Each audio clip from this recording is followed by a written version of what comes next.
तो हेडिंग लगाइए ray optics.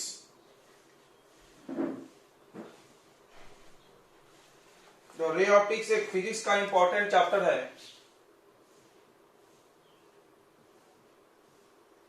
ठीक है, सबसे पहले हम लोग ऑप्टिक्स के बारे में जानते हैं, क्या होता है ऑप्टिक्स। तो ऑप्टिक्स एक ऐसा फिजिक्स का ब्रांच है जिसमें हम लोग लाइट के बारे में पढ़ते हैं, study of light and their phenomenon. Light और लाइट क्या क्या कर सकता है उसको पढ़ने वाले टॉपिक को हम लोग ऑप्टिक्स बोलते हैं। ठीक है, तो ऑप्टिक्स क्या हो गया, the branch of physics which deals about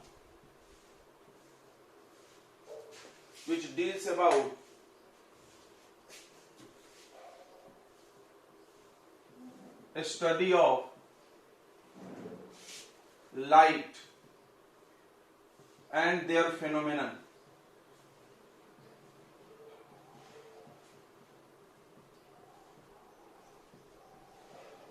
Is called optics.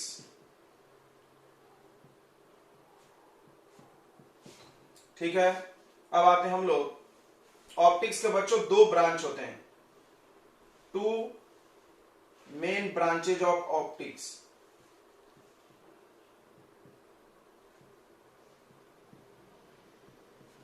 Optics के दो ब्रांच होते हैं, एक को बोलते हैं हम लोग रे ऑप्टिक्स और दूसरे को बच्चों बोलते हैं हम लोग वेव ऑप्टिक्स।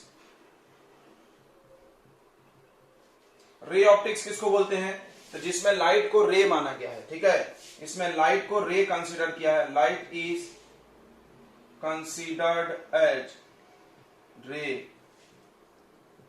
और इसमें लाइट को वेव माना गया है, light is considered as wave.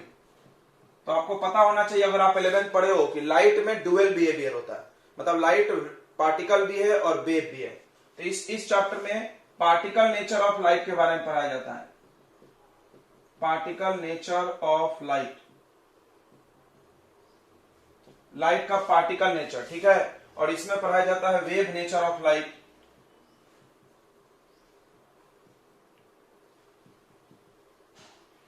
Wave nature of light. ठीक है, पार्टिकल नेचर ऑफ लाइट की वजह से क्या होता है लाइट के साथ बच्चों, पार्टिकल नेचर ऑफ लाइट की वजह से लाइट रिफ्लेक्शन दिखाती है, रिफ्रैक्शन दिखाती है, स्कैटरिंग दिखाती है। ठीक है, तो ये कुछ फिनोमिनल लाइट शो करता है ड्यू टू पार्टिकल नेचर, जैसे रिफ्लेक्शन, रिफ्रैक्शन, स्कैटरिंग, डिस्पर्सन। ये सब कुछ प्रोसेस लाइट दिखाता है। रेक्टिलिनियर प्रोपगेशन,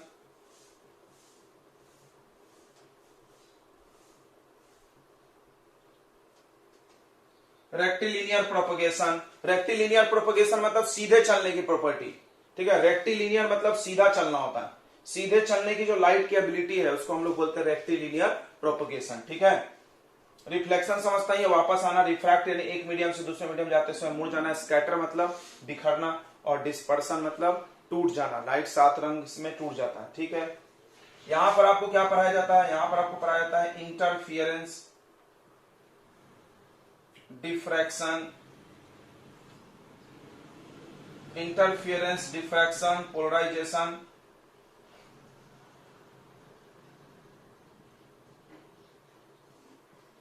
तो ये आपके लाइट के दो ब्रांच हो गए। ठीक है, ऑप्टिक्स के दो ब्रांच हो गए।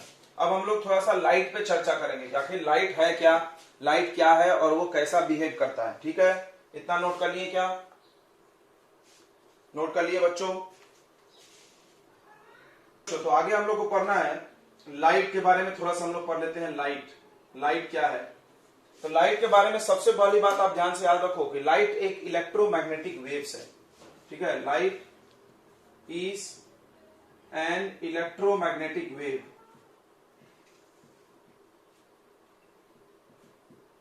ये क्या होता है इलेक्ट्रोमैग्नेटिक वेव, तो वैसा वेव आप 11th में देखे होंगे, वैसा वेव जो इलेक्ट्रिक फील्ड और मैग्नेटिक फील्ड के परपेंडिकुलर वाइब्रेशन से बने, जिसमें मतलब जिसमें इलेक्ट्रिक फील्ड भी होना चाहिए ऐसे ऐसे और मैग्नेटिक फील्ड भी होना चाहिए एक साथ ऐसे, मतलब ऐसे ऐसे चलेगा मैग्नेटिक फील्ड, ऐसे ऐसे चलेगा इलेक्ट्रिक फील्ड। समझ में आ रहा, दोनों एक साथ चलेगा तो उसको क्या बोलेंगे हम लोग, इलेक्ट्रोमैग्नेटिक वेव।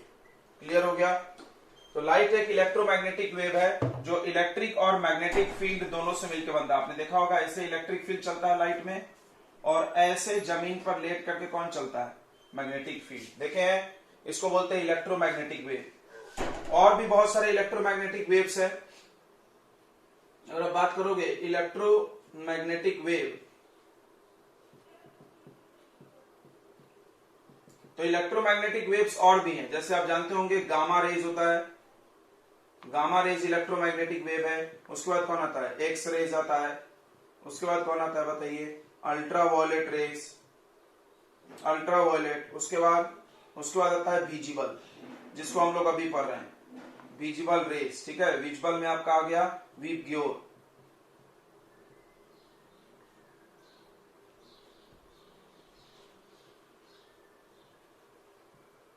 ठीक है, विबग्योर आ गया। ठीक है, उसके बाद आता है इंफ्रारेड, इंफ्रारेड रे। उसके बाद आता है बच्चों माइक्रोवेव्स, माइक्रोवेव्स। और सबसे लास्ट में आता है रेडियो वेव्स, सबसे लास्ट में आता है रेडियो वेव्स। तो आप अगर ध्यान दो तो ऊपर से नीचे जब आते हैं तो वेवलेंथ बढ़ता है, पढ़े हो ना। वेवलेंथ क्या होता है बच्चों, इंक्रीज होता है। और फ्रीक्वेंसी क्या होती है, डिक्रीज होती है। फ्रीक्वेंसी क्या होती है, डिक्रीज होती है, डिक्रीज होती है। ठीक है, सबको याद होगा, सबको याद होगा ये formula, C equal to nu equal to c by lambda. जरूर आप ये 11th में पढ़े होंगे। Nu equal to c by lambda मतलब फ्रीक्वेंसी इक्वल टू सी मतलब होता है वेव स्पीड, सी मतलब होता है wave speed divided by wavelength. जरूर आपको याद होगा। तो इससे क्या पता चल रहा है कि फ्रीक्वेंसी जो है वो इनवर्सली प्रोपोर्शनल है वेवलेंथ के, यानी वेवलेंथ जिधर बढ़ रहा है उधर फ्रीक्वेंसी घटेगा। ठीक है, समझ में आ गया। चलिए अब विजिबल की बात करें तो विजिबल में सबसे ज्यादा फ्रीक्वेंसी किसका है, वॉयलेट का, और सबसे कम किसका है, रेड का। फ्रीक्वेंसी बोल रहे हैं। वेवलेंथ किसका सबसे ज्यादा है, रेड का। तो अगर हम वेवलेंथ लिखें तो वेवलेंथ लिखे तो रेड का होता है बच्चों 4000 एंगस्ट्रॉम। ठीक है, कोई नैनो में लिखता है तो 400 नैनोमीटर भी लिखता है। ठीक है, एंगस्ट्रॉम मतलब 10 का पावर -10 और नैनो मतलब 10 का पावर -9। ठीक है, ये वॉयलेट जो होता है इसका होता है 7000 एंगस्ट्रॉम में लिखोगे तो, और नैनो में लिखोगे तो 700 नैनोमीटर। ठीक है, इतनी बातें समझ में आ गई। तो हम लोग को इसके बारे में पढ़ना है, ये विजिबल लाइट के ही बारे में इस चैप्टर में पढ़ेंगे। ठीक है, तो जो लाइट ऑप्टिक्स जो ब्रांच बनाई गई है, जो ऑप्टिक्स ब्रांच बनाई गई है वो इनके लिए बनाई गई है, इनके लिए नहीं बनाई गई, इनके बारे में सोचना भी नहीं है। ठीक है, ये सब इलेक्ट्रोमैग्नेटिक वेव्स है लेकिन इनके बारे में हम नहीं पढ़ेंगे। हम लोग ऑप्टिक्स में सिर्फ लाइट के बारे में पढ़ेंगे। तो आप याद रख सकते हो कि लाइट का वेवलेंथ, ठीक है, नोट कर लिया इतना, तो हम यहां लिख दे रहे हैं wavelength of light, wavelength of light, wavelength of light is कितना है बताइए, 4000 एंगस्ट्रॉम। 4000 किसका है, रेड का है। ओ थोड़ा गड़बड़ हो गया, वेवलेंथ नीचे बढ़ रहा है ना, सॉरी 4000 किसका है, वॉयलेट का है, और 7000 किसका है, 7000 एंगस्ट्रॉम किसका है बच्चों, रेड का है। क्योंकि वेवलेंथ नीचे बढ़ रहा है, ध्यान दीजिएगा, वेवलेंथ कहां बढ़ रहा है, नीचे, फ्रीक्वेंसी ऊपर बढ़ रहा है। तो वेवलेंथ अगर पता चल गया तो फ्रीक्वेंसी निकल जाएगा। हेलो बच्चों, वेवलेंथ अगर पता चल गया तो फ्रीक्वेंसी निकल जाएगा एयर में, अगर वो चल रहा है तो। अगर वो एयर में चल रहा है तो यहां पर रखो 1/λ, ये लैम्डा का वैल्यू है, c/λ करो, c का वैल्यू पता ही होगा। 4000 से 7000, 4000 आपका किसका है, वॉयलेट का, और 7000 किसका है, रेड का। 7000 किसका है बच्चों, रेड का। याद रखेंगे रेड का वेवलेंथ ज्यादा है, रेड का वेवलेंथ ज्यादा है, वॉयलेट का वेवलेंथ कम है। ठीक है, याद रखेंगे रेड का वेवलेंथ ज्यादा है बच्चों। ठीक है, वेवलेंथ में रेड ज्यादा है और फ्रीक्वेंसी में वॉयलेट ज्यादा है। क्यों, वेवलेंथ नीचे बढ़ती है। चलिए आगे बढ़े। तो लाइट में एक और खास बात है, लाइट में एक और खास बात है कि लाइट जो होता है बच्चों वो आपको कॉज करता है विजन। सबको पता है, कोई भी चीज आपको दिखाई दे रहा है किसके वजह से, लाइट की वजह से। तो लाइट के बारे में अगली बात ये लिख लीजिए कि light causes vision, light vision cause करता है, दृष्टि, दिखाई देना। कोई भी चीज कैसे दिखती है हमारे आंखों को, कोई भी चीज कैसे दिखती है, तो कोई ऑब्जेक्ट है आपके पास, मान लो कोई भी ऑब्जेक्ट है एक्स वाई जेड कुछ भी, ये ऑब्जेक्ट है और यहां पर हमारा आंख है आई, तो हमको दिखाई कैसे दे रहा, तो कहीं से भी लाइट इस पे फॉल हो रहा और वो लाइट रिफ्लेक्ट होके इस पे आ रहा है, वो लाइट रिफ्लेक्ट होके मेरे आंखों पे आ रहा है, तो समझ जाओ ये ऑब्जेक्ट हमको दिखाई दे रहा है, ठीक है। और इसका इमेज रेटिना वगैरह बनता है, सुने होगे तुमने कहा। तो जो लाइट ये रिफ्लेक्ट करता है, जो लाइट ये रिफ्लेक्ट करता है वैसा ही ये दिखता है, रिफ्लेक्टेड लाइट। रिफ्लेक्टेड लाइट पर निर्भर करता है। जैसे मेरे को ये टी शर्ट लाल दिख रहा है, क्यों लाल दिख रहा है, क्योंकि उसने लाल को वापस किया, ठीक है। अगर कोई चीज ग्रीन दिखता है, ग्रीन क्यों दिखता है, क्योंकि उसने किस कलर को वापस किया, ग्रीन को। ये सब कहानी आप बचपन में सुने होंगे। तो लाइट कॉजेज विजन, लाइट को से विजन होता है। तो लाइट के बारे में आप तीन बातें जान लें। लाइट एक इलेक्ट्रोमैग्नेटिक वेव्स है। इलेक्ट्रोमैग्नेटिक वेव्स मतलब जो इलेक्ट्रिक और मैग्नेटिक फील्ड दोनों से मिलकर बना, ठीक है। इलेक्ट्रोमैग्नेटिक वेव्स के लिए ये इक्वेशन लगता है, याद रखो, frequency equal to c by lambda. Air में अगर वो चल रहा है तो frequency of electromagnetic waves equal to उसका वेव स्पीड। वेव स्पीड मतलब हवा में, ये पता है तुमको, 3 × 10⁸। और लैम्डा क्या होता है, वेवलेंथ। यहां से पता चलेगा फ्रीक्वेंसी और वेवलेंथ एक दूसरे का क्या है, इनवर्सली प्रोपोर्शनल। मतलब अगर आप फ्रीक्वेंसी बढ़ाओगे तो वेवलेंथ घटेगा, अगर आप वेवलेंथ बढ़ाओगे तो फ्रीक्वेंसी घटेगा, ठीक है। लाइट का जो लाइट के बारे में हम लोग को पढ़ना है उसका वेवलेंथ होता है 4000 से 7000। 4000 वॉयलेट का है, 7000 रेड का है। चलिए, तो अब हम लोग इसके बारे में फर्स्ट फेनोमेनन जो पढ़ेंगे वो पढ़ेंगे रिफ्लेक्शन। फर्स्ट फेनोमेनन बच्चों पढ़ना है रिफ्लेक्शन। रिफ्लेक्शन का डेफिनेशन आप बचपन से सुने होंगे 8th क्लास से। क्या होता है reflection, the process of sending back of light in the same incident medium. मतलब जिस मीडियम से लाइट आया है, देखो यहां पर मिरर लगा दिया हमने, ध्यान देंगे, और ये लाइट आया, इधर से आया, इस मीडियम से आया और इसी मीडियम में वापस चला गया, इसको हम लोग क्या बोलेंगे, क्या हो रहा है बताइए, रिफ्लेक्शन हो रहा है। The process of sending back of light in the same incident medium, लिख लीजिए, the process of sending back of light rays in the same incident medium is called reflection, ठीक है। नोट कर लिए, इतना मिटा दें। अब देखिए टाइप्स ऑफ रिफ्लेक्शन। रिफ्लेक्शन बच्चों दो टाइप का होता है। रिफ्लेक्शन बच्चों दो टाइप का होता है, एक को बोलते हैं हम लोग रेगुलर रिफ्लेक्शन, एक को हम लोग बोलते हैं रेगुलर रिफ्लेक्शन, और दूसरे को बोलते हैं इरेगुलर या डिफ्यूज्ड। इरेगुलर या डिफ्यूज्ड। डिफ्यूजन सुने होंगे, डिफ्यूजन मतलब फैलना होता है, मिलना होता है। देखिए तो क्या होता है इसमें, देखते हैं हम लोग। तो आप एक स्मूथ सरफेस ले लीजिए, जैसे कि मिरर, कोई स्मूथ सरफेस, चिकना होना चाहिए, मिरर।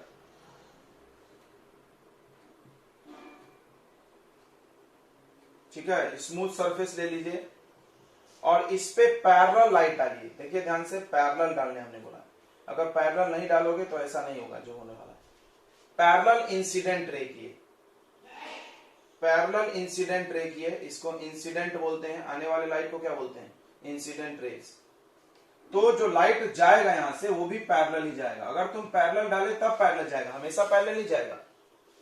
तो इसको हम लोग रेगुलर रिफ्लेक्शन बोलते हैं, ठीक है। What is regular reflection, the reflection in which reflected rays are parallel for parallel incident रे।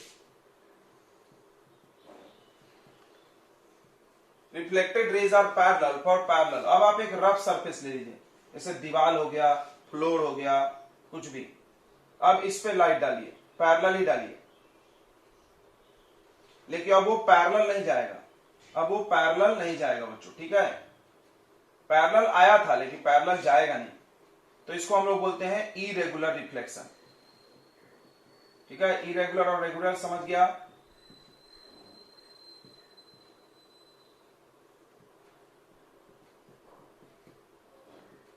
देखिए इसको गलत मत लीजिएगा आप, बाद में बच्चे क्या बोलने लगते हैं, उनको लगता है हमेशा पैरेलल जाएगा। नो नो नो, अगर हम इसको पैरेलल डाले नहीं होते तो ये पैरेलल जाता भी नहीं, ठीक है। अगर हम पैरेलल डाले हैं, इंसिडेंट रे पैरेलल है तभी रिफ्लेक्टेड पैरेलल, यहाँ इंसिडेंट पैरेलल करोगे तो भी रिफ्लेक्टेड पैरेलल नहीं होगा। अगला पॉइंट इसमें लिखा जाता है कि ये स्मूथ सरफेस से होता है और ये रफ सरफेस से होता है। अगला एक बहुत इंपॉर्टेंट बात हम बोलने वाले हैं, आप सोच भी सकते हो कि आपने सुना है कि हर ओपेक चीज लाइट को रिफ्लेक्ट करती है। ओपेक समझता है जिसमें लाइट आर पार नहीं जाती है, जैसे दीवार, बोर्ड, जमीन, सब लाइट को वापस कर रही है। तो और मिरर भी कर रही है, मिरर में भी पीछे सिल्वर पॉलिश लगा है, लाइट आर पार नहीं होता, टकरा के वापस आता है। तो फिर मेरा चेहरा मिरर में क्यों दिख रहा है, दीवार में क्यों नहीं दिख रहा है, जमीन में क्यों नहीं दिख रहा है? तो जवाब यहाँ है कि इमेज बनाने के लिए रिफ्लेक्शन रेगुलर होना चाहिए। इमेज बनाने के लिए रिफ्लेक्शन रेगुलर होना चाहिए, एंड इमेज आपका वहीं बनेगा जहां रेगुलर रिफ्लेक्शन होगा, मतलब स्मूथ सरफेस, जैसे टाइल्स हो गया, थाली हो गया, मिरर हो गया, चम्मच हो गया, ये सब स्मूथ है तो वहां इमेज बनेगा। समझ में आ गया ये बात कि इमेज आपका दीवार में क्यों नहीं दिख रहा है, वहां भी तो रिफ्लेक्शन हो रहा है, बिकॉज वहां पे कौन सा रिफ्लेक्शन हो रहा है, इरेगुलर से इमेज फॉर्म नहीं होते हैं। तो इसका डेफिनेशन आप लिख लीजिए, क्या रेगुलर रिफ्लेक्शन बताइए। तो the reflection in which reflected rays are parallel for parallel incident raise.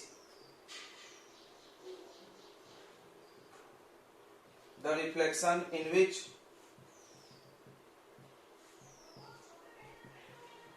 reflected rays are parallel for parallel incident rays। ठीक है, इसका उल्टा लिख लोगे, reflected, that is reflection in which reflected rays are not parallel,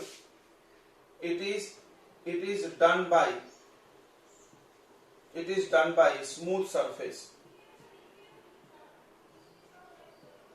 और अगला point, it forms image. ठीक है, इट फॉर्म्स इमेज, ये इमेज बना सकता है। ठीक है बच्चों, इतनी बातें नोट कर लीजिए जल्दी जल्दी, इस पॉइंट को आप लिखिए।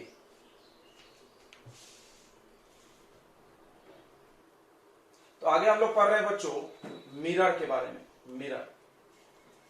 मिरर क्या होता है, सबको पता है कि आप एक कांच ले लो, कांच समझता है ग्लास, देखिए तो ग्लास ट्रांसपेरेंट होता है, इसमें लाइट आर पार जाएगी, तो हम चाहते हैं लाइट आर पार जाए नहीं, तो इस वजह से हम इसके पीछे क्या कर देते हैं, सिल्वर का पॉलिश कर देते हैं।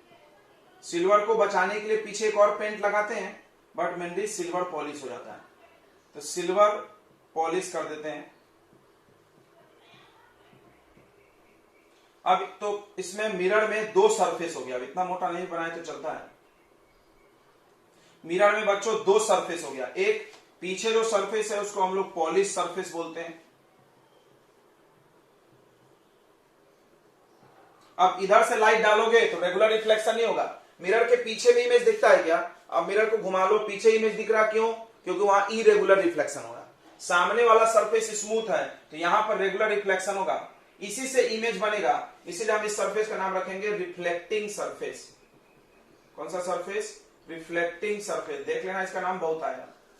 अब सवाल है सिल्वर का पॉलिश क्यों किए, सिल्वर का पॉलिश क्यों किए, because silver is best reflector of light. Why silver ही क्यों, because silver is best reflector of light.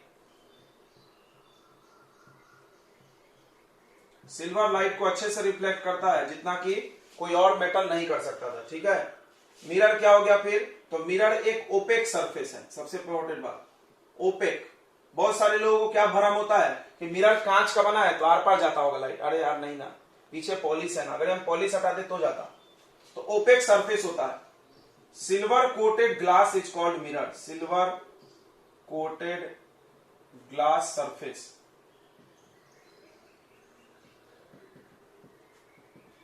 Silver coated glass का जो सरफेस होता है उसको मिरर बोलते हैं। टाइप्स ऑफ मिरर, ध्यान से सुनेंगे, मिरर के दो टाइप होते हैं, सबको पता है, एक प्लेन मिरर और दूसरा स्फेरिकल मिरर। ये सब आप जान रहे हो, 10th में पढ़े हो, बस हम एक बार रिकॉल कर रहे हैं। प्लेन मिरर क्या होता है, तो वैसा मिरर जिसका स्ट्रेट रिफ्लेक्टिंग सरफेस हो, स्ट्रेट रिफ्लेक्टिंग सरफेस, जिसका रिफ्लेक्टिंग सरफेस बच्चों सीधा हो, बट ये थोड़ा बकवास डेफिनेशन है, आप एक पॉइंट लिख सकते हो, वैसा मिरर जिसका फोकस इंफिनिटी पे हो। ध्यान दो इधर, प्लेन मिरर का फोकस कहां होता है, इंफिनिटी पे, उसका रेडियस ऑफ कर्वेचर भी कितना होता है, इन्फिनिटी। आप शायद ये नाम सुने होंगे, इसलिए हम बता रहे हैं। फोकस इन्फिनिटी पे होता है, रेडियस ऑफ कर्वेचर भी इन्फिनिटी पे होता है। फोकस किसको बोलते हैं, जहां पर पैरेलल आने वाली लाइट रे मिलती है। तो प्लेन मिरर में पैरेलल आने वाली लाइट कहां मिलती है भाई, इनफाइनाइट पे मिलेगी। कहीं पैरेलल जा रही है तो कहां मिलेगी, इनफाइनाइट पे मिलेगी। ठीक है, तो वैसा मिरर जिसका फोकस इन्फिनिटी हो, plane mirror. Radius of curvature भी इनका इन्फिनिटी होता है। अच्छा, स्फेरिकल सरफेस किसको बोलते हैं, तो स्फेरिकल मिरर किसको बोलते हैं, तो वैसा मिरर जिसका रिफ्लेक्टिंग सरफेस किसी स्फीयर से काटा गया हो। देखो इधर, वैसा मिरर जिसका रिफ्लेक्टिंग सरफेस, जैसे ये मिरर देखो कॉन्वेक्स, तुम जानते होगे। ये मिरर देखो कॉनकेव, जानते होगे। ठीक है, तो स्फेरिकल मिरर के भी दो टाइप होते हैं, कॉनकेव मिरर और कॉन्वेक्स मिरर। तो ये हो गया कॉन्वेक्स मिरर और ये हो गया कॉनकेव मिरर। तो स्फेरिकल मिरर क्या हो गया, तो मिरर हुज रिफ्लेक्टिंग सरफेस, वैसा मिरर जिसका reflecting surface is part of A sphere, वो किसी गोले का हिस्सा होना चाहिए, वो किसी गोले का हिस्सा होना चाहिए, गोले से काटा होना चाहिए। ठीक है, ओके, स्फेरिकल मिरर। इतनी बातें नोट कर लिया होगा आपने, बहुत आसान है, तो फटाफट कर सकते हैं हम लोग। अब देखिए आगे,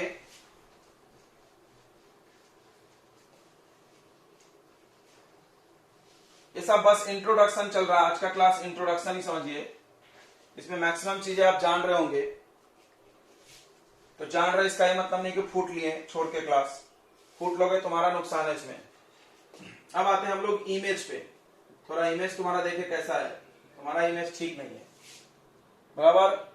आपका इमेज ठीक है क्या, तो चलिए, इमेज का मतलब छाप होता है, प्रतिबिंब हिंदी है। तो इमेज क्या होता है, तो जैसे मिरर है, ध्यान समझना, मिरर है, यहां तुम कुछ ऑब्जेक्ट रखते हो, इससे लाइट जाती है, लाइट चल के जाती है, और चल के जाने के बाद रिफ्लेक्ट होती है या रिफ्रैक्ट होती है, और पीछे जाके मिलती है किसी पॉइंट पे।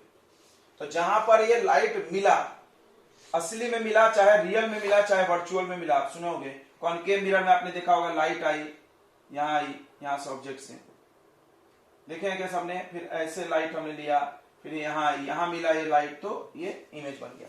तो इमेज क्या है, तो आपको ध्यान देना है बस कि कहां लाइट कट रहा है, रिफ्लेक्ट होने वाला लाइट कहां कट रहा है। ठीक है, जो लाइट टकरा के आया वो कहां कट रहा है, असली में कटे, रियल में कटे, चाहे वर्चुअल में कटे। समझ रहा है ना सबको।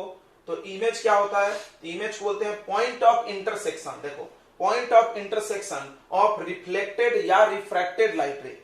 यहां रिफ्लेक्शन हो रहा है, लेंस में जाओगे तो रिफ्रैक्शन होगा। रिफ्रैक्शन समझता है ना, लेंस में लाइट आर पार कर जाती है, लेंस में लाइट आर पार कर जाती है ऐसे। तो देखो, ये रिफ्रैक्टेड रे यहां कटा, तो यहां भी इमेज बनेगा। इमेज उस जगह पे बनता है जहां पे लाइट कट रही है, इंटरसेक्ट कर रही है। तो आपको इंटरसेक्शन पॉइंट पे फोकस रखना है, ध्यान देना है, बाकी पे नहीं देखना है। तो इमेज क्या है, तो इमेज का डेफिनेशन है the point of intersection, the point of intersection of refracted, पहले रिफ्लेक्टेड लिख लेते हैं, रिफ्लेक्टेड और refracted light rays is called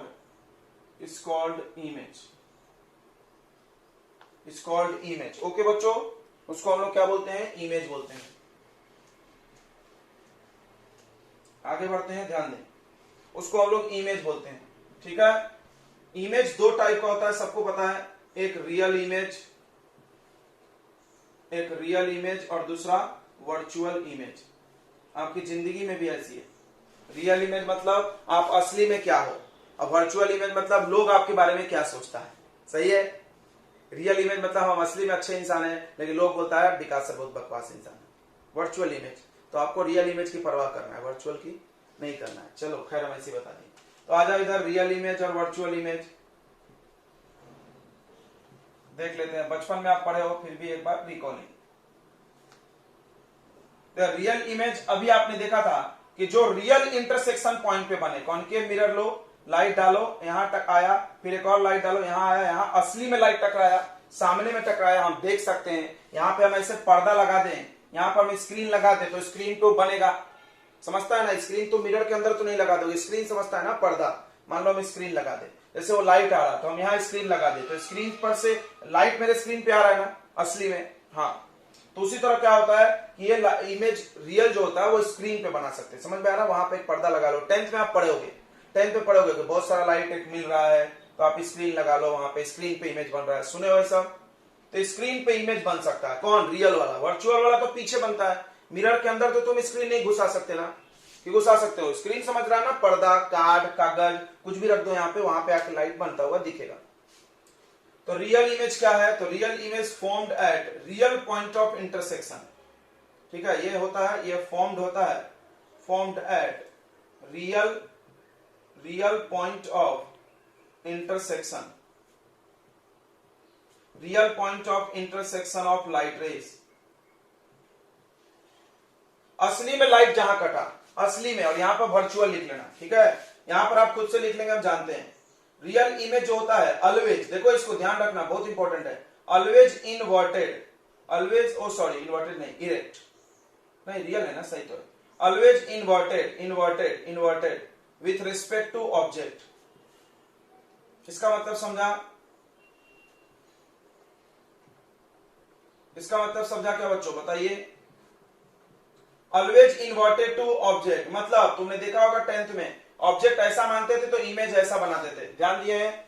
तो इमेज जो होगा रियल वाला वो हमेशा ऑब्जेक्ट की तुलना में उल्टा होगा। अगर तुम ऑब्जेक्ट को ही उल्टा रख दो तो ये कैसा हो जाएगा, सीधा। तो ये ध्यान रखना, जो यहां रखोगे उसको पलट जाएगा। तो ये वर्ड याद कर लिए, इन्वर्टेड, इन्वर्ट मतलब उल्टा। और यहां पर क्या लिखना उसके जगह पर, इरेक्ट। यहां पर क्या लिखेगा, सीधा को क्या लिखेंगे, इरेक्ट। तो ऑलवेज इमेज, ऑलवेज इन्वर्टेड, हाँ यहां भी लिख सकते हो, always erect with respect to object, हमेशा सीधा होगा, ठीक है। अगला point, real image formed on screen, it can be formed, it can be formed, इसको बनाया जा सकता है ऑन स्क्रीन, स्क्रीन पे बना सकते हैं, बट वर्चुअल को आप स्क्रीन पे नहीं बना सकते, ठीक है। और भी बहुत सारे डिफरेंस है, रियल इमेज सामने बनता है बट मिरर में सामने बनता है, मिरर में रियल इमेज सामने बनता है, लेंस में तो उधर बनता है। लेंस तो हमने देखा होगा ना, कॉन्वेक्स लेंस, याद करो, इसमें लाइट गया यहां मिला, यहां गया यहां, तो यहां रियल इमेज बनाना, यहां रियल इमेज बना के नहीं बना तो उधर साइड बनना है, क्योंकि लेंस में कुछ आगे पीछे नहीं होता, लेंस में लाइट पार करके जाती है, उधर जाती है, रिफ्रैक्शन हो रहा, रिफ्रैक्शन में लाइट ट्रेवल करती है, आर पार जाना, यहां पे आर पार नहीं जाता, इसलिए सामने बन रहा है। रियल इमेज कौन बनाता है, तो कॉन्केव मिरर और कॉन्वेक्स लेंस, देखना कॉन्केव मिरर और कॉन्वेक्स लेंस, दो लोग रियल इमेज बनाते हैं। मिटा दे सब, ये सब पॉइंट आप डाल लो, चाहो तो डाल लो।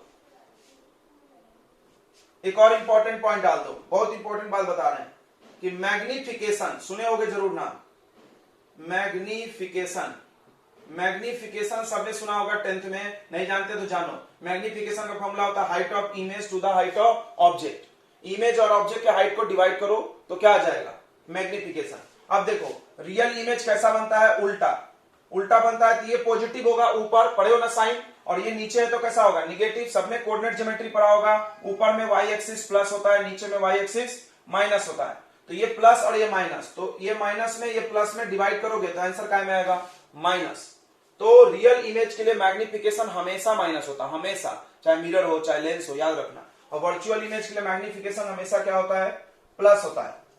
वर्चुअल इमेज के लिए मैग्निफिकेशन प्लस होता है, मैग्निफिकेशन ही ऑलवेज, देखो हम कुछ चीजें ऑलवेज लिख रहे हैं, यहां पे ऑलवेज लिखे तो हमेशा उल्टा, यहां पे हम लिख रहे हैं ऑलवेज निगेटिव, ऑलवेज निगेटिव, याद रखो इसका एम का साइन हमेशा माइनस में होगा, मैग्निफिकेशन हमेशा माइनस में होगा, इसका हमेशा प्लस में होगा। अगला, it is formed by, it is formed by, ये बनाने वाले दो ही लोग हैं, मिरर में कॉनकेव है, मिरर में कॉनकेव है, और लेंस में इसका उल्टा है, कॉन्वेक्स लेंस।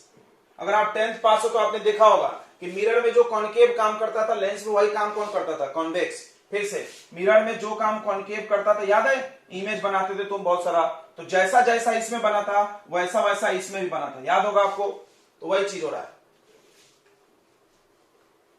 चलिए और भी ढेरों पॉइंट है, बट आपका काम हो जाएगा इतने में, तो आप इतना ही रहने दीजिए, ठीक है। बहुत सारा डिफरेंस है, ये आता नहीं है आपके हाई लेवल में, ये तो हम जस्ट इंट्रोडक्शन के लिए पढ़ा रहे हैं, जल्दी से नोट कर लीजिए, हो गया। तो अब हम लोग आ रहे हैं बच्चों laws of reflection. Laws of reflection, देखिए लॉज ऑफ रिफ्लेक्शन, रिफ्लेक्शन के नियम है, ये हर जगह लगेगा जहां रिफ्लेक्शन हो रहा, चाहे रेगुलर हो रहा हो चाहे इरेगुलर। याद रखना ये लॉ दोनों पे लगता है, बोथ रिफ्लेक्शन, ठीक है, रेगुलर भी और इरेगुलर भी।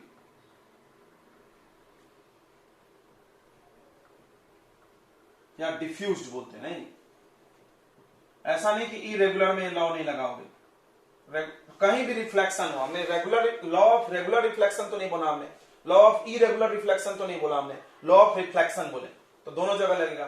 ठीक है, लॉ तुम आराम से जानते होगे, डायग्राम बना देते पहले।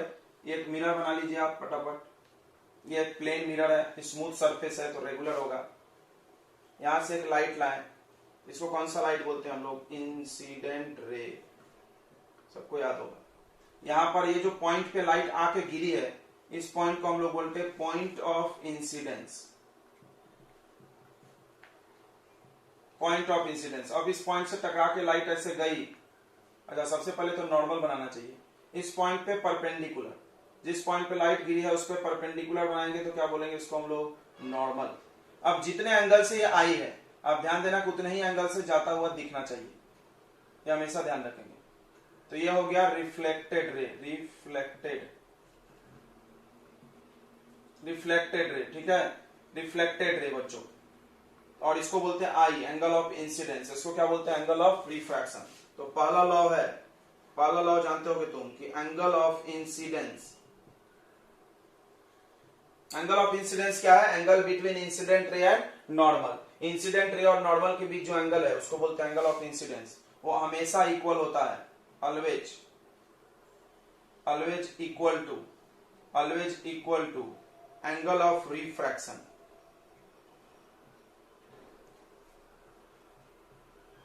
शॉर्ट में इसको angle i equal to angle r भी लिखा था, समझ में आ रहा है। मतलब तुम ऐसा नहीं बना सकते, देखो तो ऐसा डायग्राम नहीं बना सकते, लाए ऐसा और लेके ऐसे उड़ गए तुम, ये देखो गलत हो गया। क्यों गलत हो गया, आया कम एंगल पे गया ज्यादा पे, कैसे, तो ये पॉसिबल नहीं है। समझ में आ रहा है ना कैसा क्या करना है, तो इसीलिए आप ये लॉ पढ़ रहे हो। दूसरा ध्यान रखिए, दूसरा लॉ है ये सब एक प्लेन में होगा। एक प्लेन में मतलब मान लो कि ये लाइट आया ऐसे, देखो आया ऐसे आया तो जाएगा भी ऐसा नहीं कि आया ऐसे और निकल जाएगा जमीन पे होके, प्लेन बदल गया ना। प्लेन कितने होते हैं, दो प्लेन ज्यादातर होता है, एक वर्टिकल और एक हॉरिजॉन्टल। तो मान लो लाइट ऐसे खड़े में आया तो वापस भी खड़े में जाएगा, ऐसा नहीं कि आया ऐसा और जमीन पे लेट के चला गया। समझ में आ रहा है प्लेन एक होने का मतलब।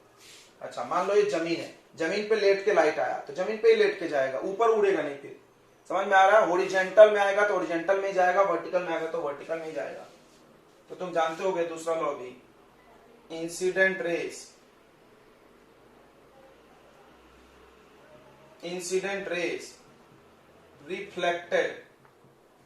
reflected rays and normal at point of incidence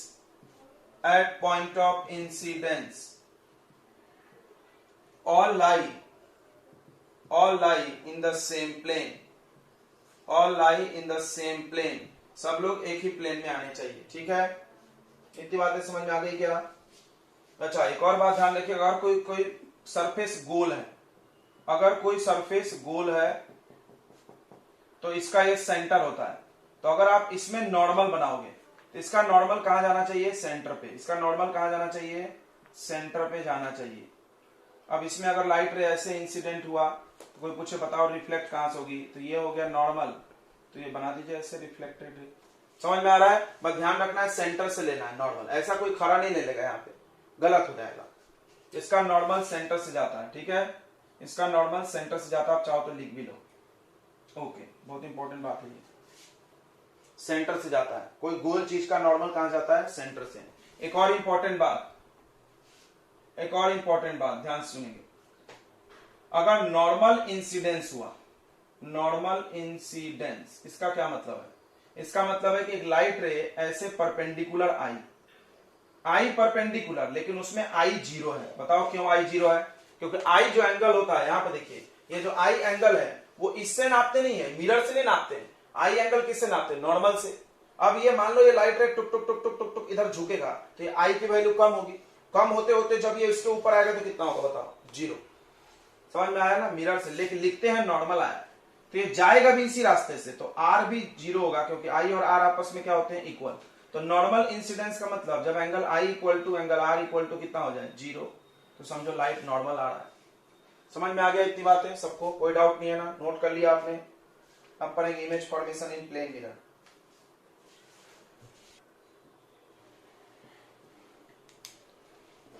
in plane mirror,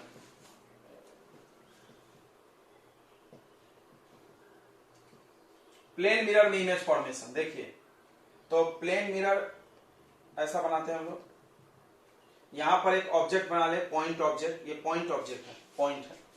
अब कोई भी चीज का इमेज कब बनेगा, जब उससे लाइट जाएगी और रिफ्लेक्ट होकर आएगी, टकराएगी। तो इससे लाइट चला ऐसे, यहां गया, यहां से भी लाइट चला ऐसे गया। अब देखो यहां पर नॉर्मल बनाना पड़ेगा, तो नॉर्मल ही बताता है कितने एंगल से जाएगा, जितने एंगल से आया उतने एंगल से वो जाएगा भी, ऐसे। यहां पर भी देखिए ऐसे। अब ये ध्यान से देखो, तो ये लाइट रे आगे तो नहीं कटेगा क्योंकि आगे ऐसे फैल रहा है, यहां पर मेरे आंखों में आएगा, हम यहाँ आंखें लगा के बैठे हैं, आंखों से आंखों 4 कर लो, ठीक है। अब देखो आंख में लाइट रे आएगा तो दिखेगा, कोई भी चीज तब दिखता है जब मेरे आंखों में लाइट आती है। तो हमको कैसा दिखेगा, लाइट जहां से आ रही है वो दिखता है, ये जहां से चल के गई थी मिरर को वो नहीं दिखता। ये बात समझ रहा है ना, हम बताया तुमको लाल टी शर्ट क्यों लाल दिख रहा है, बिकॉज लाल कलर का लाइट आ रहा है, उस पे सफेद गिरा था, उससे हमको कोई मतलब नहीं है। जैसे हम ये ब्लू कलर का टी शर्ट व्हाइट लाइट में पहन के आए, तो भी तो आपको ब्लू ही दिख रहा, व्हाइट तो नहीं दिख रहा, बिकॉज इस टी शर्ट पे व्हाइट लाइट आया, उससे क्या मतलब है तुमको, टी शर्ट में तुम्हारे आंखों पे कौन सा लाइट रिफ्लेक्ट किया वो तुमको दिखेगा। समझ में आ रहा है ना, तो इस पे कौन सा है उससे मेरा कोई मतलब नहीं, हमारे आंखों पे कौन सा आ रहा। तो अब देखो ये लाइट सामने नहीं मिल रहा, तो हम पीछे बढ़ा के इसको मिलाएं तो यहां मिल रहा है, तो ये इमेज बन गया। तो पीछे इमेज बन रहा है तो इसको कैसा इमेज बोलते हैं, वर्चुअल। तो सबसे पहला पॉइंट लिख लीजिए, पॉइंट नंबर 1 कि image form by characteristics of image, characteristics of image, ध्यान से सुनेंगे, इमेज के गुण। तो पहला, इमेज इज वर्चुअल, अगर वर्चुअल है तो इरेक्ट भी होगा, पक्का लिख ही लो। अभी हम बनाए नहीं है, बना के दिखाते हैं एक्सटेंडेड ऑब्जेक्ट के लिए। ये पॉइंट ऑब्जेक्ट के लिए हमने बनाया बच्चों, किसके लिए बनाया है, पॉइंट ऑब्जेक्ट के लिए। ये मिरर है आपका। एक्सटेंडेड ऑब्जेक्ट का देख लीजिए, यहां पर एक ऑब्जेक्ट है, ये ऑब्जेक्ट है आपका बड़ा सा, तो यहां से लाइट ऐसे चलेगी, फिर ऐसे रिफ्लेक्ट हो जाएगी, फिर यहां से भी एक लाइट ले लीजिए, टॉप और बॉटम, और ये रिफ्लेक्ट कर दीजिए। तो यहां से खैर 2 लाइट लेना पड़ेगा।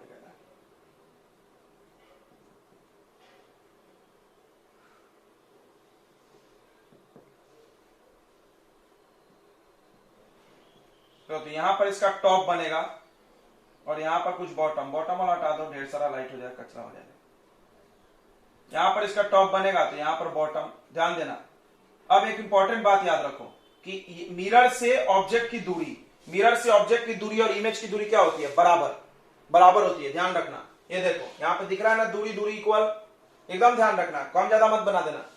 दूसरी बात क्या ध्यान रखना कि जैसे मिरर से और इसको मिरर और सॉरी ऑब्जेक्ट और इमेज को ज्वाइन करने वाला लाइन, मान लो ये लाइन जोड़ रहा है, परपेंडिकुलर होना चाहिए मिरर पे। परपेंडिकुलर मतलब आमने सामने। मान लो हम ऐसे टेढ़े खड़े हैं, मान लो हम ऐसे टेढ़े खड़े हैं बच्चों, तो जब हम टेढ़ा खड़े हैं ना तो मेरा इमेज भी ऐसे बनेगा। यहाँ पे देखो ऑब्जेक्ट यहाँ है तो इमेज यहाँ पे, समझ रहा है, ऐसा देखो, समझ में आ रहा है मेरी बात। हमेशा ऑब्जेक्ट और इमेज को ज्वाइन करने वाली लाइन आपस में क्या होनी चाहिए, परपेंडिकुलर होनी चाहिए। आपको हम इसका बेहतरीन नमूना पेश करते हैं, नगीना, आप ध्यान दीजिए। क्या बेहतरीन नगीना, अगर मान लो मिरर ऐसे टेढ़ा रख दिए, तो ये सवाल कोई पूछ सकता है आपसे, यहां पर हम ऑब्जेक्ट रख दिए, अब बताओ, तो अब कोई मूड जैसा यहां बना रहा है इमेज, तो गलत, गलत, क्यों गलत, क्यों गलत, ऐसे नहीं बन सकता है। आपको क्या करना है, आपको क्या करना है कि इस ऑब्जेक्ट से मिरर पे एक परपेंडिकुलर ड्रॉ कर लेना है। देखो यहां पर इस ऑब्जेक्ट से मिरर पे क्या खींच लेना है, परपेंडिकुलर खींच लिया आपने, उतने ही लंबा परपेंडिकुलर नीचे खींचना है, ठीक है, समझ में आया। परपेंडिकुलर बनाया था होगा स्केल से, उतना ही लंबा परपेंडिकुलर आप नीचे ड्रॉ करेंगे। थोड़ा देखना, मेरे पास स्केल नहीं है, हाँ यहाँ पे, तो ये इमेज बन गया। देखो बोलो आ रहा है समझ में, नहीं आ रहा है? तो इमेज ऑब्जेक्ट बनाने का बहुत आसान टेक्निक है, इसमें बिना लाइट रे का बन जाएगा। लाइट रे बनाने की कोई जरूरत नहीं है, वो तो दिखाते हैं हम लोग लाइट रे, चाहो तो बना भी सकते हो। लाइट रे ऐसे गया होगा, ऐसे गया होगा, फिर ऐसे गया होगा, ऐसे गया होगा, फिर ये पीछे मिला होगा, मतलब ऐसा कहानी। खैर लाइट रे की कोई जरूरत नहीं है, आप बस टेक्निक सीखो इमेज बनाने का। तो इमेज बनाने का क्या टेक्निक है, ध्यान से नोट कर लो। पहला कि ऑब्जेक्ट से मिरर पे परपेंडिकुलर ड्रॉ करना है, और जितने बड़ा परपेंडिकुलर ड्रॉ करना है उतना ही इधर ड्रॉ करना है, इमेज बन गया। ओ सॉरी, ये आई होगा। बोलो सबको आ रहा है, नहीं आ रहा है? आ रहा है समझ में ना बच्चों? तो दूसरा पॉइंट हम लोग लिख लेते हैं, दूसरा पॉइंट लिख लेते हैं कि ऑब्जेक्ट डिस्टेंस, सभी लोग ध्यान दें, सामने वाले दूरी को क्या बोलते हैं हम लोग? यू, ऑब्जेक्ट डिस्टेंस, पढ़े हो क्या सब? और इधर वाले दूरी को क्या बोलते हैं? वी। अच्छा, इधर साइड है तो प्लस होगा कि माइनस? चलिए देखते हैं एक कोऑर्डिनेट ज्योमेट्री में। कोऑर्डिनेट ज्योमेट्री में इधर साइड क्या होता है? प्लस, और इधर साइड माइनस। तो बताइए v क्या होगा? v होगा बच्चों पॉजिटिव, और u क्या होगा? निगेटिव।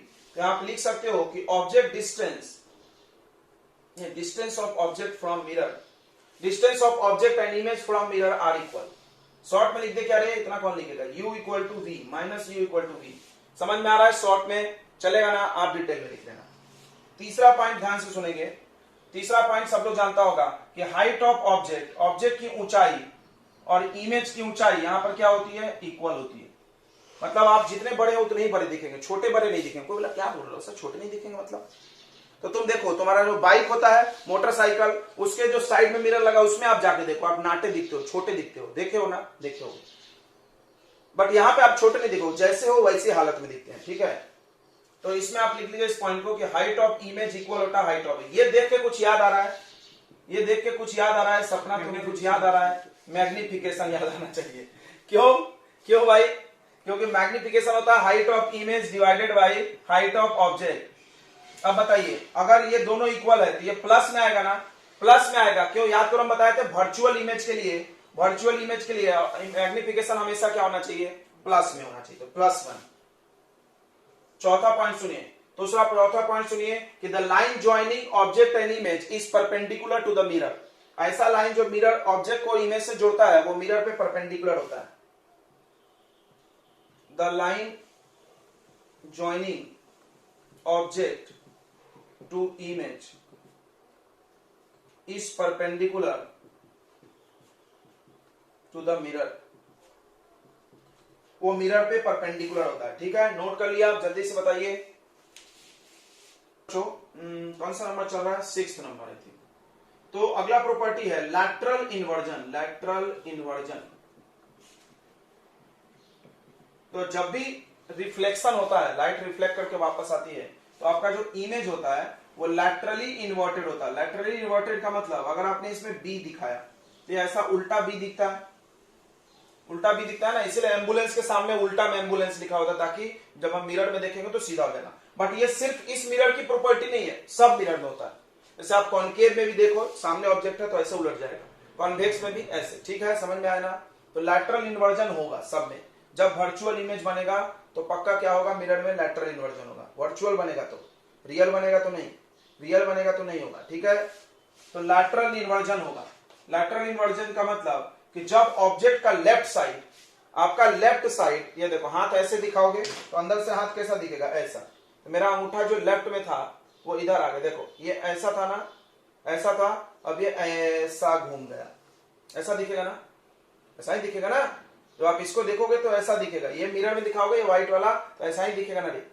तो ये लेफ्ट में अंगूठा जाके कहां चला गया? राइट में। ऐसा दिखेगा? नहीं, ऐसा, ऐसा, ऐसा दिखेगा, ऐसा दिखेगा ना? ऐसा नहीं दिखेगा, गड़बड़ हो रहा है, ऐसा दिखेगा। समझ में आ रहा है? तो लैटरल इन्वर्जन होता है। तो लैटरल इन्वर्जन का मतलब when left side of object is rotated to right side in image is called a lateral inversion.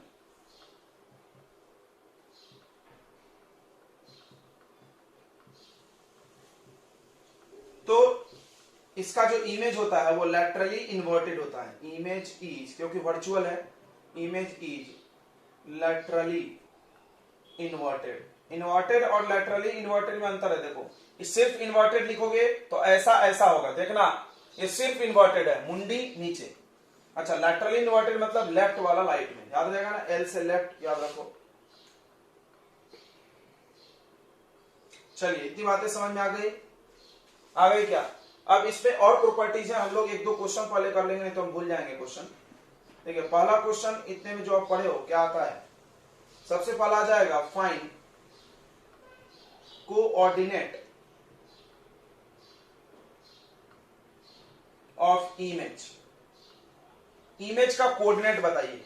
देखिए ऐसा दे देंगे वो लोग, ये आपका कोऑर्डिनेट ज्योमेट्री का एक्सिस है, एक्स एक्सिस और वाई एक्सिस, समझ रहा होगा।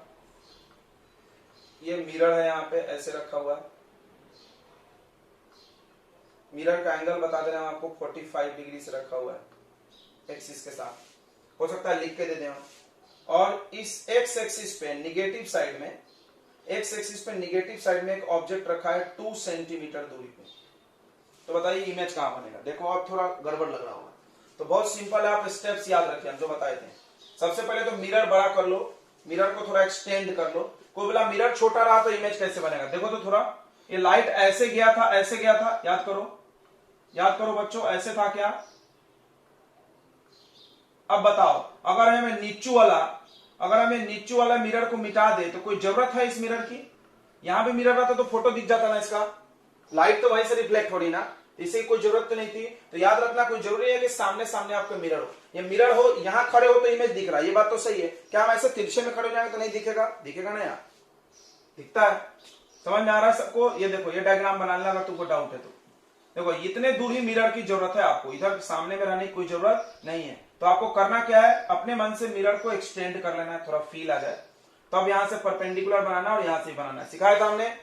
तो आपको क्या करना है, देखिए यहां से आप इसको बढ़ा लीजिए। जब आप बढ़ा लोगे और यहां से परपेंडिकुलर ड्रॉ कर दो, इस पे क्या ड्रॉ कर दो? परपेंडिकुलर। दिख रहा है कि बड़ा बना है? दिख रहा होगा। परपेंडिकुलर बना दो। अब जितना दूर परपेंडिकुलर यहां से बनाए हो उतना दूर यहां भी बना लो, उतना दूर। अब कोई जरूरी नहीं कि एक्सिस पे जाए, लेकिन यहाँ पे लग रहा हमको कि जाएगा, इसीलिए आप पूरा डिस्टेंस वगैरह वेरीफाई करो। देखो ये 45 है, यहाँ भी ये 45 सब होगा ना, तो आप आराम से ये दूरी निकाल लेना, ऑब्जेक्ट दूरी निकाल लेना मिरर से, ऑब्जेक्ट दूरी मिरर से निकाल लेना बच्चों, ध्यान रखो। यहाँ पे कुछ नाम दे देना ए, तो आप एओ निकाल लेना, निकाल लोगे ना, कोऑर्डिनेट ज्योमेट्री पढ़ोगे। देखो ये 45 है, देखो बच्चों ये 45 है। यहां पर हम थोड़ा इसको जूम करके बनाते हैं, देखो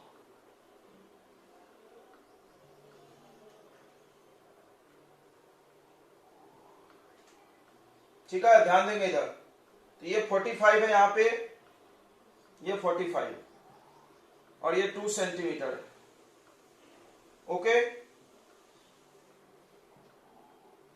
तो ये 45 और 2 सेंटीमीटर है, ध्यान देना बच्चों। अब आपको ये वाला चाहिए, तो आप ट्रिग्नोमेट्री पढ़े हो क्या? 90 के सामने हाइपोटेनस होता है और ये थीटा है, थीटा के सामने क्या होता है? परपेंडिकुलर। तो बताइए कौन सा फॉर्मूला लगेगा? हाइपोटेनस पता है आपको 2 सेंटीमीटर, हाइपोटेनस पता है ना तुमको 2 सेंटीमीटर, और थीटा पता है 45 डिग्री, और तुमको परपेंडिकुलर की जरूरत है। तो P और H में कौन सा फॉर्मूला बताइए? Sine theta. कौन सा है बच्चों? Sine theta. Sine theta equal to क्या होता है? P/H। तो साइन 45 इक्वल टू P तो पता नहीं, H अपने को 2 पता है। साइन 45 का वैल्यू 1/√2 इक्वल टू P/2। ये इधर चला जाएगा तो 2/√2 इक्वल टू परपेंडिकुलर, ये √2 से 2 काट दिया, √2। मतलब ये दूरी कितनी है बताइए? √2। तो जितना ये दूर होगा उतना दूर ये भी होगा। इसका मतलब ये देखो ये दूरी √2 है, ये दूरी √2 है ना। अपने को ये चाहिए, कोऑर्डिनेट चाहिए, ये कोऑर्डिनेट चाहिए, ये दूरी √2 है, ये दूरी √2। तो आपको ये कोऑर्डिनेट चाहिए बच्चों। तो कोऑर्डिनेट अपन निकाल लेंगे आराम से। ये एंगल भी 45 होगा क्या?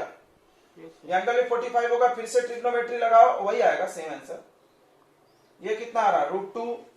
तो ये आपको पता नहीं करना है तो कर लोगे क्या? देखो यहाँ पे ट्रायंगल बना लो, ऐसे ऐसे ऐसे, ओ सॉरी एक सेकंड। देखो ये 90 है, ये √2 है, तो ये चाहिए आपको, निकल जाएगा। ट्रिग्नोमेट्री लगाइए, कितना आएगा? 2 ही आएगा, क्योंकि ये 45 एंगल है, सेम ट्रायंगल। जैसे यहां बना था तो ये 2 आएगा, तो 2 अगर आया, ये 2 सेंटीमीटर आया तो कोऑर्डिनेट कितना हो जाएगा बताइए, 0,-2। एक सेकेंड, 0,-2। ध्यान देना, ऐसा क्यों कर रहे हैं? कोई बोला सर डायरेक्ट आंसर लिख दो, डायरेक्ट आंसर मत लिखना। क्यों? क्योंकि मान लो ये बीच में रहा, अभी तो एक्सिस पे तो तुमको मजा आ रहा, बीच में रहा मतलब कोई पॉइंट कहीं भी रहा तो ये ऐसे ही करना पड़ेगा आपको। ठीक है, नोट कर लो आप फटाफट। ओके, नोट कर लिए होंगे, आसान है। अगला देखो, अगला ध्यान दो।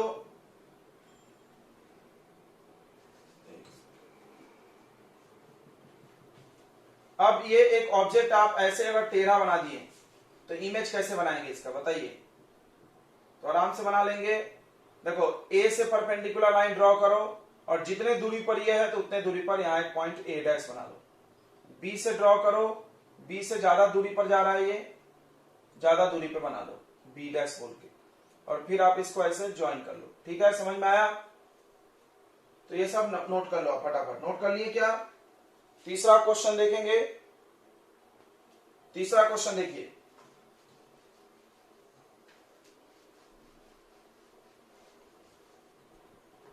तीसरा क्वेश्चन देखिए। एक घड़ी है, सिंपल है, एक घड़ी है, उस घड़ी में मान लो अभी 3 बज रहा है, अभी 3 बज रहा है। ठीक है, तो आप अगर मिरर में देखोगे तो कितना बजेगा बताइए? बहुत आसान है, कितना बजेगा? 9 बजेगा। 9 बजता हुआ दिखेगा, मान लो ये 3 लिखा नहीं है ऐसे, तो इधर आ जाएगा, ऐसे सुई दिखेगा ना, घूम जाएगा तो कितना बजेगा? 9 बजेगा। तो आपको क्या करना है ऐसे क्वेश्चन में? क्या करना है बच्चों? अगर आपको टाइम चाहिए इमेज में, टाइम इन इमेज, अगर इमेज में टाइम चाहिए तो आप क्या करना, 12:00:00 ऐसे लिखो। 12 बज, देखो ये आवर है, ये मिनट है और ये सेकंड है, इसमें से आप माइनस कर लेना जो भी टाइम इमेज ऑब्जेक्ट में दिया हो। ऑब्जेक्ट में जो समय दिया हो उसको 12 में से क्या कर लेना, माइनस। बहुत सिंपल है, देखो 3 था तो 12 में से 3 माइनस कर लो, 9 बच जाएगा। जैसे आप मान लो हम आपसे पूछें कि टाइम इन ऑब्जेक्ट, ऑब्जेक्ट में के वॉच में जो टाइम है, ऑब्जेक्ट क्लॉक का जो टाइम है वो आपका है 2:35 तो find time in image, find time in image, image में टाइम बताओ। तो कर लेंगे, क्या करेंगे, 12:00 फिर 00 लिखो और 2 फिर 35 और 15 लिख दिए। ये मिनट है, ये सेकंड है, समझ रहा है? माइनस कर लेना, कर लेंगे, कितना आएगा बताइए? माइनस करके, तो इसको माइनस करने में बहुत सिंपल आइडिया आता है, कुछ गलत नहीं कर देगा। ये देखो, ये टाइम का माइनस है, तो जब आप यहां से कैरी लोगे, जब ये कैरी लोगे बच्चों, यहां से 1 आवर चलेगा तो यहां 60 मिनट हो जाएगा, और यहां से 1 मिनट चलेगा तो यहां क्या हो जाएगा, 60 सेकेंड हो जाएगा।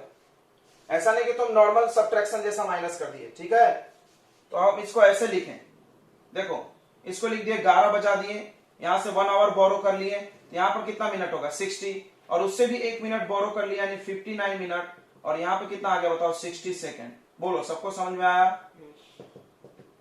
आया क्या समझ में? हाँ ना बताइए, सबको समझा? इसके बाद ये लाइन देखो, 1 आवर बोरो किए तो मिनट में जाकर 60 हो जाएगा, और यहां से 1 बोरो किए तो 1 मिनट बोरो करोगे तो 60 सेकेंड हो जाएगा।